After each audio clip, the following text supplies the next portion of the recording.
They've decided tolerance isn't enough. They have to celebrate and push an agenda that really is not in line with mainstream America.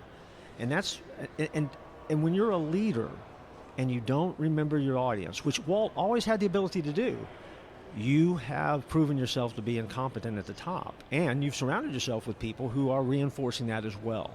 And I think that really is that is the biggest and the worst problem right now, because that is not the majority of the cast members and the rank and file at the Walt Disney Company. But again, they have jobs, they have families, they have careers that they vested in, and the company they work for has decided to choose a lane that is just wrong. And you talk about inclusiveness, and I guess you could, I'll just put it like this. When you hear that word, it seems to be at the exclusion of people of faith, of Christians, because we're branded as narrow-minded or homophobic or whatever the adjective of the day is. So unfortunately, we find an atmosphere of inclusiveness or inclusivity that Christians are not necessarily included. Our point of view is not necessarily a chosen or an acceptable point of view. I recently spoke to a group of educators at Walt Disney World. They had a conference out there, and so I got the opportunity to lead a few tours and speak at their event.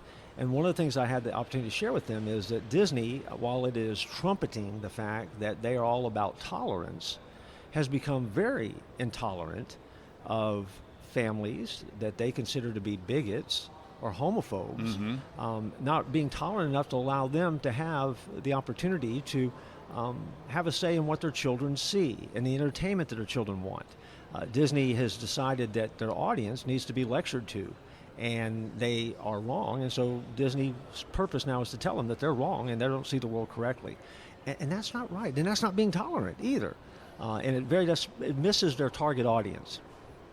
Well, Jeff Dixon joining us today. Dixon on Disney here on the Meeting House on Faith Radio with some very pertinent thoughts about developments concerning the Walt Disney Company, someone who has studied the subject extensively and written about it. Jeff Dixon here at the CPE Summer Show in Lexington, Kentucky. All right, Jeff, so as we conclude, like you mentioned, the new book is called Saving the Magic Kingdom. It's out after the first of the year as planned.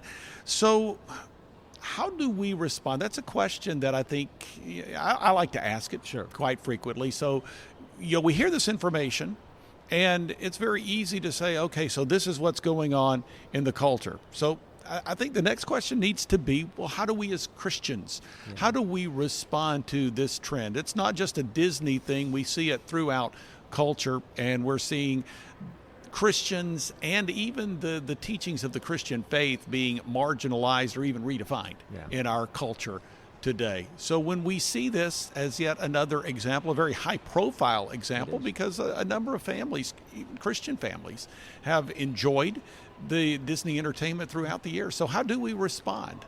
Well, I think we have to take a bigger look at culture and realize that culture has certainly shifted. Christians don't have the luxury of just thinking that our Christian worldview is the predominant view in culture anymore. It's not, and that's not to be unexpected. I tend to think that this is just a part of how history begins to unfold, and that's fine. But I've kind of lived by a philosophy that says always boycott a boycott. And one of the things that happens for me is when I walk into a grocery store, like anybody else does, I don't spend a whole lot of time looking or thinking about who made the cereal or who made the cookies or who made the soft drink, or maybe I do. But at the end of the day, I pick those things that I think are best for me and my family, and that's a matter of personal choice. And I think for any fan of Disney, that's exactly what they have to do. I think we have a responsibility not to boycott, because Disney still is one of the leaders worldwide in global entertainment. But I do think we have a serious responsibility of selecting very carefully what we choose to enjoy, and then when we don't, and there's a reason for it, for example, the Lightyear release that came out not too long ago, I think we have the responsibility of being vocal, not obnoxious, but vocal and loud in our love to simply say, this doesn't work, and this is not going to be a part of my family and what my family is going to choose to do. And Disney has to catch up with that, because they have missed and lost their audience.